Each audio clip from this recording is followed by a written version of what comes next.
wadhamfaa. Kama mimi ningekuwa nyumbani, ningekuwa sapa ni mimi ndio ningepika, kuonyesha kwamba kweli mimi pia naweza kusaidia katika familia. Ingawa wanaume wengi wanaogopa majukumu kama hayo, kwenda jikoni, wanaona ni kazi ya mwanamke. Lakini kwangu naona hata siku kama leo ningekuwa nyumbani, ningewatengenezea chakula nzuri sana. Ukikosa kitu chochote katika kwa mkono yako ya kulea watoto wako, financially inakuwa ni challenge ngumu sana.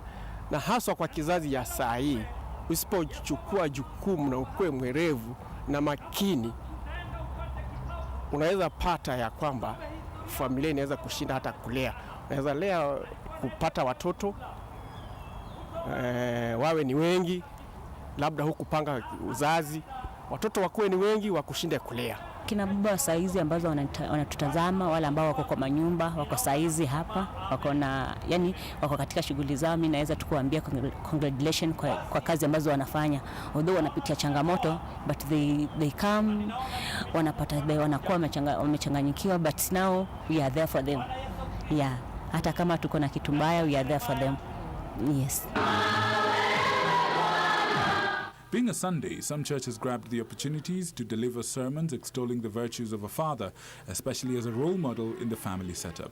At the Eldoret Africa Inland Church, Pastor Kilimo Ruto called on fathers to instill integrity and a respect for honest gains. Wanaume wote wako katika Kenya hii ambaye yeye ni baba, anaweza kuwa ni baba mzazi ama ni baba msimamizi. Nataka nikutakie siku ya kina baba nzuri sana, na nataka nikuambie kwamba kuwa baba si jina tu, lakini ni kwa sababu wewe umesimama na mtoto fulani. Vijana katika Kenya hii wako na shida kubwa sana, maana wengi wao wamelelewa bila kuwa na baba. Na baba wao wako wanaweza kuwa wameachana na hiyo wajibikaji ya kukuwa baba. Ama wengine wanaweza kuwa ni baba, lakini lile jina baba likitajwa watoto wako na uoga, kwa sababu wewe si baba ambaye anaonyesha upendo. I would like to wish all the fathers a happy Father's Day. My father has been there for me since I was a small girl. He has been there for me. He taught me how to walk, he taught me how to talk, he taught me how to do everything I know here. So I'd like to wish all the fathers a happy Father's Day, including my father. He's the best father I've ever had here. And his birthday, I would like to give him a very happy present. And I would like him to work hard and be successful. Wonderful message there from that small girl to the father. And I know the whole day yesterday, those were some of the messages that were sent left, right, and center to different fathers all over the world and even in our country, Kenya. But then let's begin by asking ourselves, why should we celebrate fathers? What is that one thing about being a father, you of course being fathers, that you feel this is worth celebrating? This is the one thing that is my role in the society that I feel we should be sensitive to and we should bring out and talk about, not just on Father's Day, but on a regular basis. I'll start with Charles. Thank you. I think the role of a father is key, especially not only in sharing the life of in shaping the life of a child, but actually the destiny of a culture and a nation. If fathers played a more central role in their families by being present not only for their spouses but also for their children, I strongly believe that the world would be a better place. Unfortunately, we see a case where we have so many families where the father is not central, especially in shaping the life of their children, in shaping the direction of their dreams, what is it that they want to do. We have a lot of absentee fathers. They are men, they just sire children, but they are not there for them. But I strongly feel that the world is bound to be a better place if only fathers played a more key and a central role in the life of their children. All right. Ishmael, why do you deserve to be celebrated? Being a father of 3. Well, you're the one who wears that shoe on a day-to-day basis. Well, I don't want to blow my own trumpet.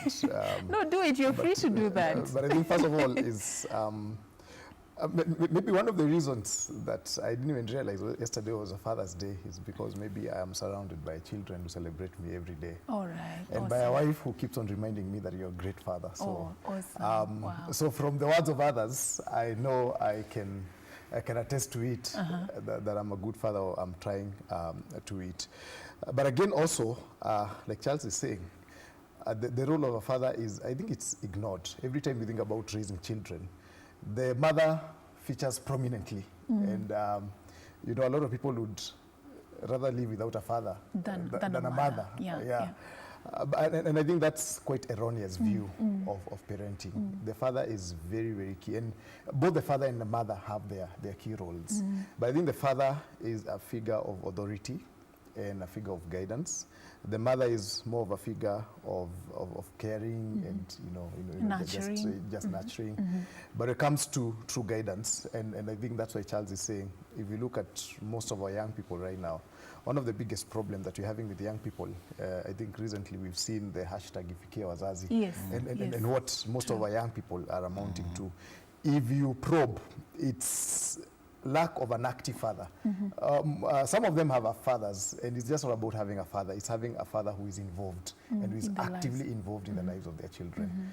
Yes. I like that. It reminds me of the days when, you know, moms could solve these small problems, but then the ultimate discipline will be to threaten the child that ntambia baba. You know, the moment it gets to the table of baba, things are just on another level. And I like how you're saying it's a figure of authority. That is like he carries that responsibility to instill discipline. They have such a great power to, you know, instill discipline in the life of the child. But then, Fred, two things came out very clearly from what they were sharing, and even from the clip that we just saw a few minutes ago. There's a lot of single mother parenting taking up, and there's also that very prominent difference between just being a man and being a father. People do not know how to tell the difference between these two. We have a lot of men in the society, but very few fathers. If you may just talk to us in those lines, like define for us who a father is vis-a-vis just being a man. And talk to us why, you know, we are having such an increase of single mothers taking up, you know, society today. Great.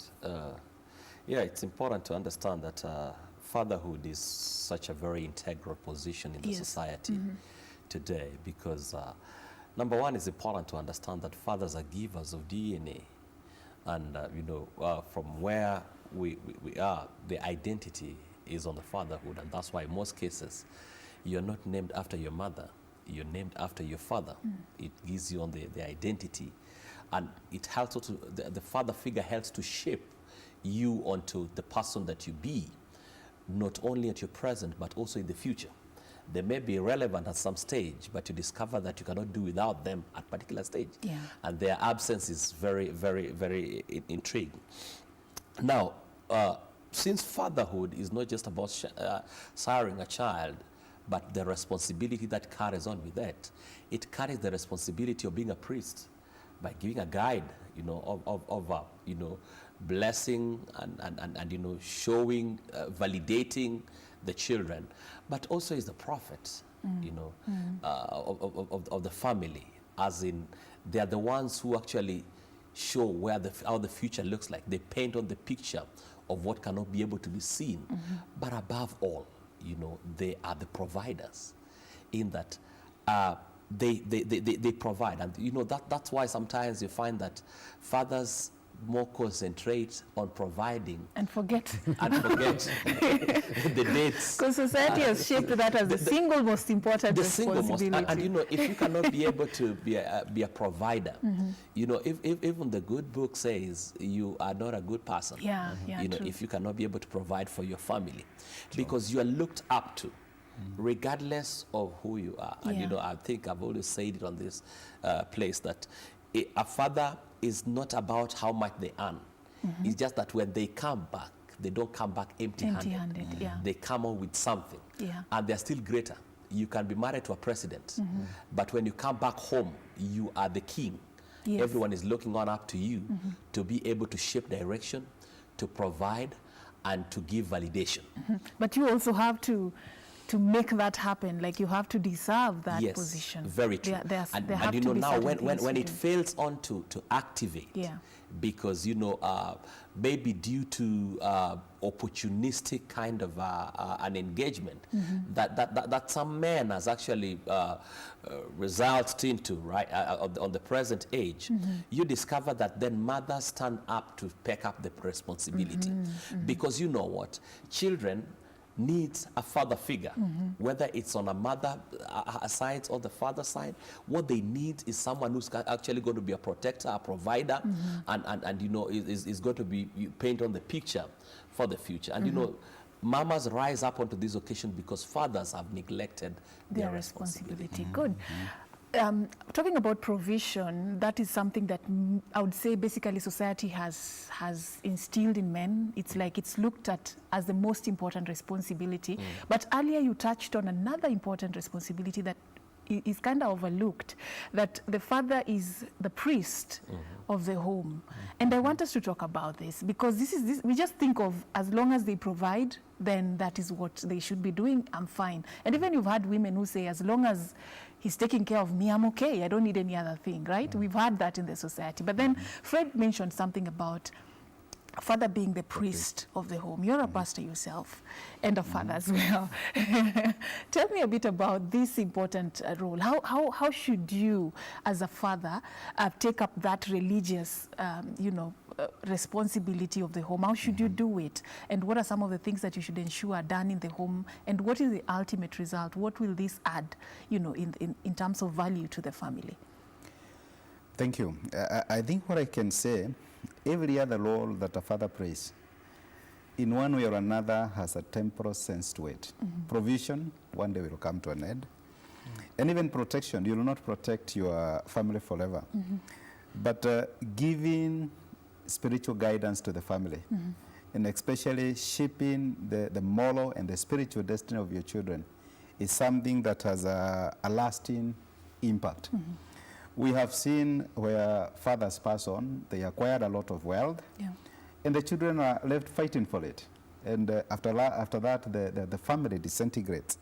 But I strongly believe that the greatest inheritance a father can leave his family, and to a larger extent the children with, is a spiritual heritage, shaping the eternal destiny of these children, and showing them that even in your absence, there is a God that they can be able to trust in. If they can, when they watch you pray, they watch you helpless and trust in God, and they see God provide in your life, it will be possible for them, when you are gone, when you will not be there, it will be possible for them to recall the God of their father. Remember what the scripture says? And they remembered the God of their father. So the God that you direct your family and your children to, it is the greatest resource that you can give your family. Them with. The reason I'm bringing this up is I was sharing with a friend yesterday. Yesterday was Father's Day, and most of the church services had coined their service to meet the demands of the day. And one of my friends yesterday was telling me, at their church, when they were told to turn around and congratulate a father who is next to them, you could literally search, there were no men in the church. The ratio of men to women in the church today is such, it's so imbalanced. Men are taking a very comfortable position in the house, and women and children are left to go to church. You'd ask a man, familia wako wapi? Wameenda kanisa. You send your family to church, but you take a very back seat at it. What is happening, and where is this leading us to, Fred?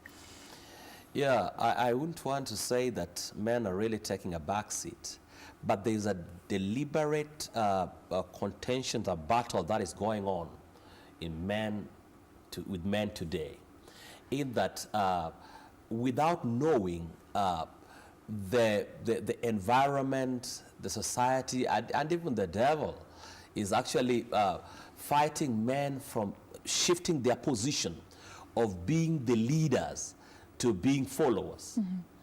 In that men are actually has resonated and has taken the back seat based on what the environment dictates on for them, not wanting to shape on that environment.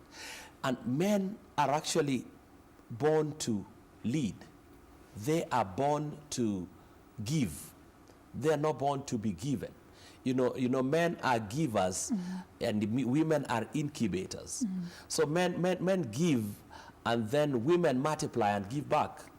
And that's why, whatever you give a woman is what she brings back to you. Now, when a man gives spiritual guidance, a woman thrives on it. When a man gives spiritual direction and ideas of that are progressive, children multiply and they become on that. Now, when men takes on the backseat, like being in charge, taking on a role of responsibilities, being out, what they are actually teaching children is that we can be idle and get life in a cheaper way. And at the end of it, we have rogue children in the society who do not understand on what it really means to be a father, and they are breaking the hearts of other young girls. Why? Because what they are seeing is that you can actually do a mistake and have a scot-free with it. Now, it's something that needs to be understood, that men have a responsibility to be in forefront in everything. And just the way we said it earlier, that your children are looking on the way you do things. And not only the way you do things successfully, but even the way you fail. And how you be able to handle failure is something that is of a great importance to your children, so that they can be able to understand how to be able to handle those emotions when they arrive onto them. All right. So it's important to play that spiritual role in the life of your children. Yes. Be that leader, be that person who is guiding them in that path of spirituality. Yeah. Let's talk about involvement. When we were defining the difference between just being a man and being a father, we mentioned something to do with you have to be involved in the life of your children. I'll want to use your fatherhood experience as an example. What is it that you have done with the three different experiences that you've had? I know raising one child is different from another. Yes. Yeah, what have you done to ensure that you're present in their life, that they can approach you, they see you as their friend, they see you as their father? And you also do a children's ministry. I know it comes a lot with involving yourself in what these children do, getting into their young minds and understanding how they reason and all that. Tell us how that has worked for you.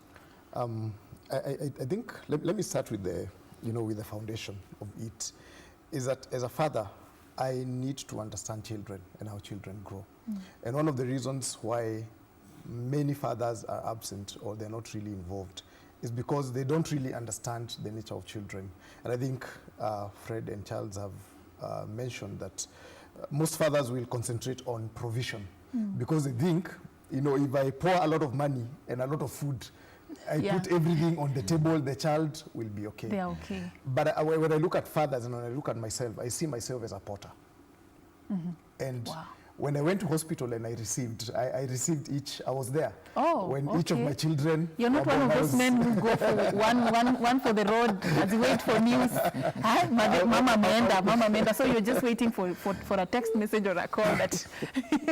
I was there, and I had the privilege of being among the very first people who held my children. I prayed over them. Wow. And when I held those children, I was holding a raw lump of clay. And God is giving me a responsibility here to mold this piece of clay, not to what I need, not to what I want, not even to what this child wants, but to what God wants this child to be. Wow. Okay? Wow. And so that is a motivation enough for me to be present in my children's life.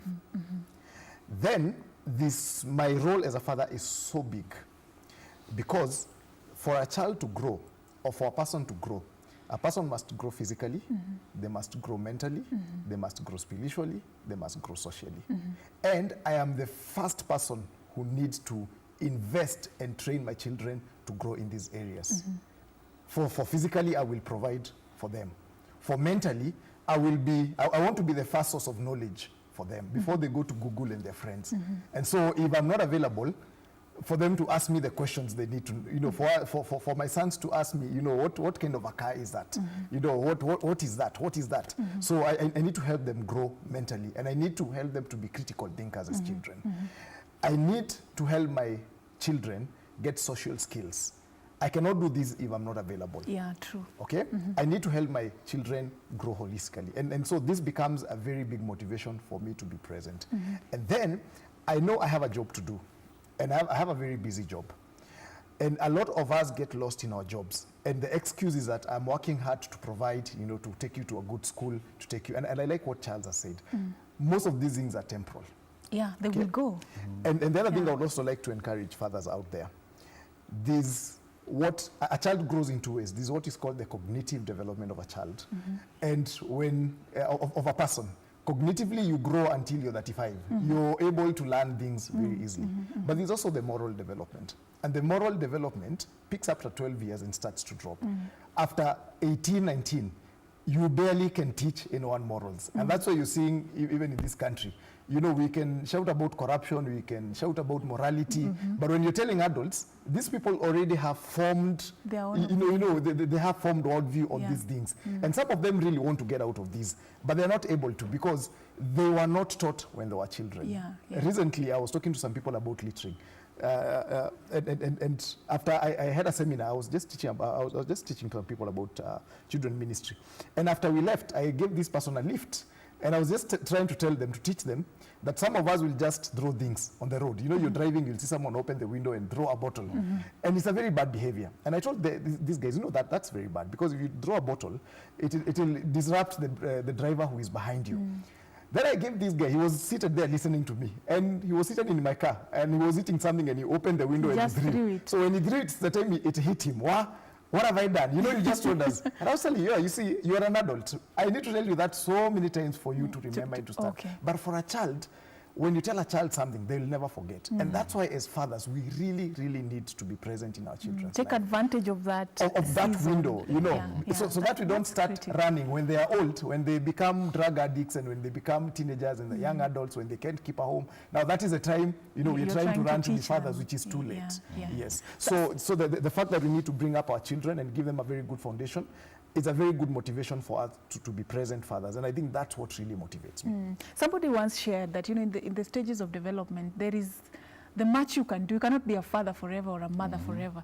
There's a time you will get that you will only just be a coach. You just watch from afar as they live their life. So if you didn't utilize the first phase when you were the father or the mother, when they could come to you for direction and advice, then you've lost it. Because it will come to a time when they feel they are adults. They can make decisions on their own. They can decide how their life is supposed to go. So there is very less you can do at that time. So I like what you're saying. Take advantage of the season when they can listen, when they have that teachable spirit. Yeah, Fred, you're a father of a daughter, and I'm very privileged. I've met your daughter once, a very happy girl, and I know it takes a lot of effort and you know, hard work to raise a child, boy or girl, in the ways of the Lord, in the ways of a child who is confident about themselves, somebody who can express themselves freely like your child does. What is it that you did that worked? What was the strategy that worked? Because we have that gap with our parenting. Many children are so afraid of their fathers. In fact, the moment daddy comes with them mgeni in the house, it's run away, go hide, close all doors, keep quiet, don't say anything. But it takes a lot of effort to make that child free, to make them respectful, to make them your friend. What is it that you did as a father to instill that in your child? Great. I think the intensity of an assurance to my daughter that she is the best, and you know, the warmth that we give of understanding that, you know, above it all, she qualifies to be, is what actually gives her the confidence. Now, as a father, you're not only a provider and a protector, but you're a prince. And so definitely, if I'm the prince, both part of the royal family, and you know, what she becomes on part of me, and that assurance needs to be enlightened onto her couple of times by not words but by action. And through this they will be able to gain up the confidence, because one thing is for sure, Serfine, that out there are those who are really looking forward right from the TV screens to the environment around them, or to give them an identity who they are not. So the assurance of an action that, we know what, I can pray with her, I can prophesy over her life, I can remind her again that even if she fails in school, that she is still the best and she can still be able to make it. You know what, even if they don't call my daughter. They've never told her that she's stupid. But even if by any mistake a teacher said to her that, you know what, you're a stupid girl, and it happens I to a will lot reaffirm, of kids, I will reaffirm that, you know what, that's what the teacher think about you. But let me tell you who I know you are, that you are the best, you're the sharpest. And, you know, that's affirmation. Really, you know, when she walks out, she knows that, you know, if daddy has said it, then who actually can actually be able to contemplate that. Wow, awesome. So it has to start at home. Let's talk about raising a girl vis-a-vis raising, a boy. I know that there are very different experiences. And as a father, I understand you have to play a role in both. Do not leave the girls to the mom. Yes. They need you. And the boys as well need you. So share with us both your experiences. You know, you have like a mixture of both. I'll start with you, Charles. How is it raising? Yes, I have two boys and I have one girl. Yeah. And naturally, I don't know how it happens, but I've realized boys will always have a tendency of going towards the mother. Yes. But the girl somehow has a tendency of coming to the father. But I try as much as possible to make sure that I spread my love across, my time across. I make sure that I have enough time with each and every one of my children.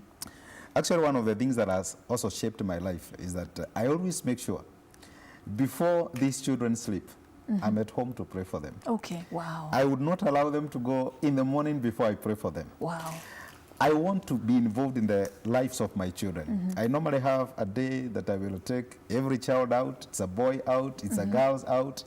And I will try as much as possible when I'm speaking to the girl to speak to the girl from a man's perspective. Okay. Because I'm not only raising a girl, I'm raising someone who will one day become somebody's wife. A woman. A woman. Yes. And I will want her to be able to relate with other men. Yes. The same thing when it comes to the boys, there's some things the mother may not be able to understand, because that is why God has given me that role as the father. Yeah. So now I will be able to coach the child, the boy, on what is it that you can be able to do to become a responsible daddy, to become a responsible man. And of course, there are also many issues that you will talk with them because they are growing, they're developing. Now man to man. Yes, I have a teenager in the house. I don't have to talk to him and tell him, this is what is expected of you, this is how you ought to carry yourself.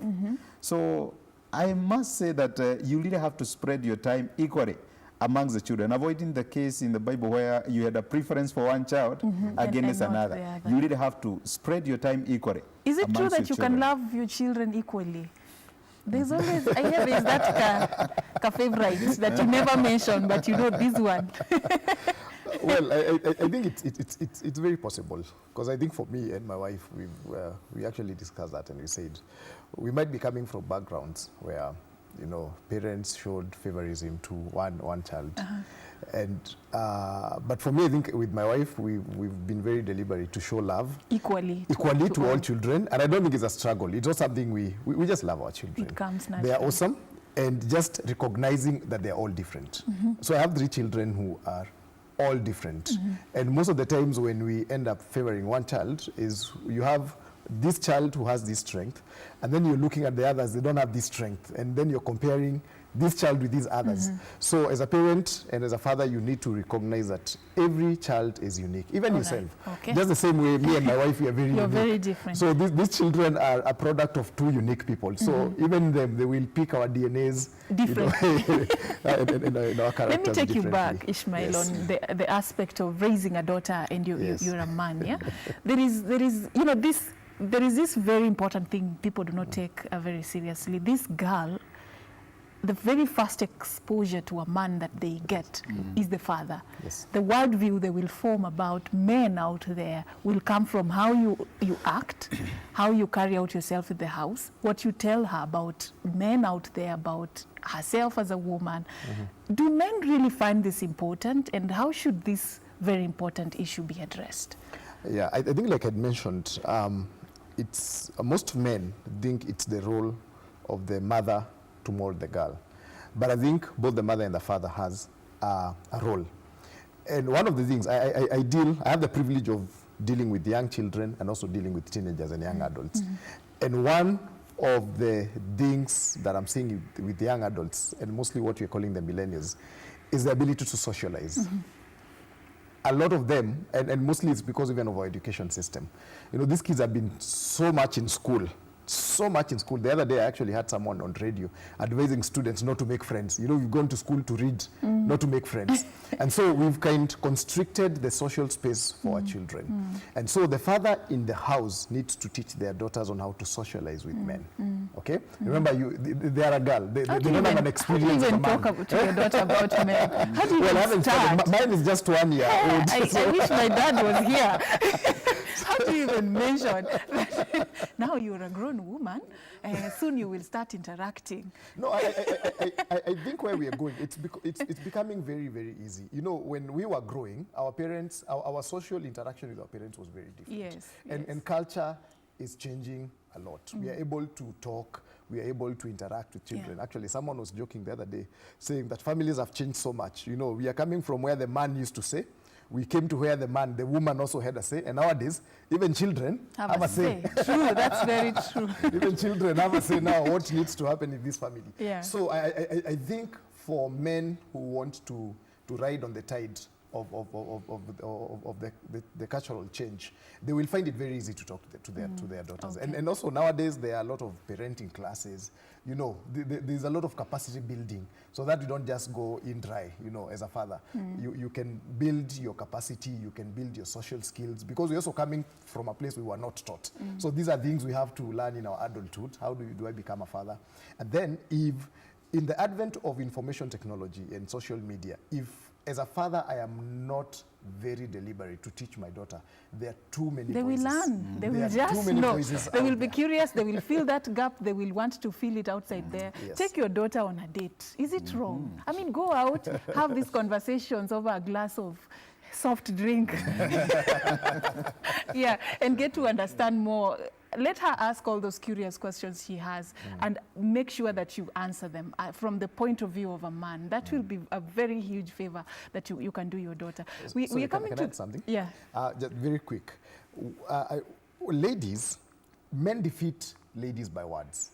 You know, you will find this very strong girl until she meets this man who says all the things she's ever dreamt to be told by a man in her life. Mr. Right. Mr. Right. And so if, as fathers, we don't tell our daughters those things, you know, we don't affirm them. You're beautiful. When she goes and meets a man out there who really tells her she's beautiful, she will do anything for that man. Yeah. She melts, yes. That's it. We're coming to the end of our time, and I know there are times you fail as a father. There are things you wish you would have done that you're working on. I don't know if we are bold enough to share that side as well, because we can't all just be talking about the perfect side of being a father and what you've done right. There is a father who is struggling with something out there, and he's wondering, where are these fathers coming from? Why are they so perfect in their parenting? Tell us a bit about the dark side of your parenting, and what is it that you learned from it, and how are you going about it so far? Very quickly, as we bring this to a close. Should I start with Fred? Okay. Great. I think we are all working on to perfection. Yeah. We cannot say that we're the perfect fathers because we have a background, but also we have a future that we are going on to. Now, telling our, your children that, you know what, if I were you, days I was this, I did this, and this, and the children ask you, if you are the best in class, why are you not the president? Why not? Every father was number one. Yeah, yes. My father was always number one, and his and friend why was are always you number not one there? as well. And being vulnerable is not a weakness. Yes, true. But it's an opportunity to learn and also to thrive. Because you know what, in our learning environment, we do not only learn the right things, but we also learn the wrong things and how to do them right. Yeah. And so when we actually publicly confess, and I always say this in our family, that you need to be deliberate to have magic words. I am sorry, thank you, forgive me, just words that can actually be able to show that you are vulnerable. You got a feeling, so that when they act, because what we are actually training children, we are not training them to do them right at that particular moment, but also when they grow up, how will they be able to handle some of these things? Because you know what, failure is indeed not fatal. Yeah. Yeah. And so when we engage them in an environment of understanding that yes, it is inevitable to fail, but it is actually not an opportunity to live in your failure. You can be able to rise up again. So it's okay for men to admit failure. Yes. It's okay for a father to admit failure. Yes. Even say, I'm sorry about how I reacted the other day, but this is how we are going to go moving forward. Yes. I like that. We've come to the end of our time, and I want you to give us your final words about what fatherhood has taught you. What is it that you carry home? What is that one lesson that you've learned over time? Let me start with you, Charles. Yes, maybe what I would say is that the greatest gift any father can give their children is by being there for them. And I will never forget words that I was told by my wife when I was pretty a young father. And she reminded me that the greatest way I will love my children is by loving their mother.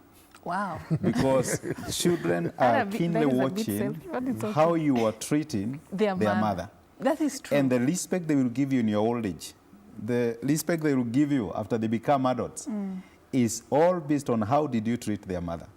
Are you the kind of man who will never tell the lady sorry? You'll never tell your children sorry? Be human. Yeah. Let them know that you also do mistakes. Okay. And own it up when you do something wrong.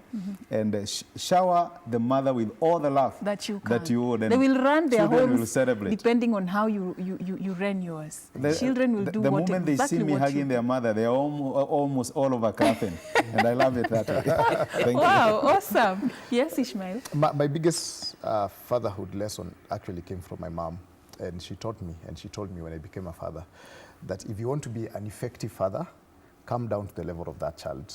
And she told me physically, when you're talking to a child, don't talk to a child from up here. Squat, come down to the same level. You'll be able to understand them and feel them, and they'll be able to understand you. It has worked very, very effectively. So as fathers out there, sometimes we always think we know it all, but we also need to calm down and also listen. We also need to be good listeners. We also need to understand our kids. Like I said, they're all unique. And you need to respond, and our parenting need to be a response to their uniqueness. Yes. All right, thank you so much, Ishmael. Fred, any final remarks to fathers out there who are watching you this morning? Great. Fatherhood is very important. And for me, what I would like to tell fathers is that every choice that you are meant to do, there are consequences all with it. So we got to be ready to pay on to that. But we are in a very vital position to shape the future of the society and the family, because you know what? The tomorrow is actually in our hands to be able to shape it on today. So the way you treat your wife, the way you treat your children, the way you treat the people around you will determine on the way the generation that you're raising up will be able to treat others. So please be on focus. And in case there's anything that has gone wrong, you can be able to rectify it, make it all right today, and be a real father. Be the prince, the provider, the prophet, and the priest of your family. Thank you so much, all of you, for your time. And to all fathers out there, I believe you've had fun since, Sunday, and I've declared this week official. It's Father's Week. I mean, let's celebrate our fathers, not just one day. It's not an event. Let's create, a more conducive environment for them to be fathers. It's not easy, like my panel has shared this morning. And to all fathers out there, make it easy for your family to put you there in that position of being a father. My father made it very easy for my mother to submit. He just made it so easy for her. There are certain things that he did as a man in the house that made it so easy for my mom to respect him. And that is actually one of the lessons that I carry from that. So let's keep on making it easy for people to just live all together in one conducive environment. If you're a father, yes, it's good to be a leader, but don't just run all the affairs of the home on your own. At times, sit the family down, get to ask for opinions, get to share with them, get to ask them what they think. It will make your responsibility much, much more easier. My name is Serfine Achieng, and on that note, we've come to the end of the program. Keep watching KBC Channel 1. There is more coming your way.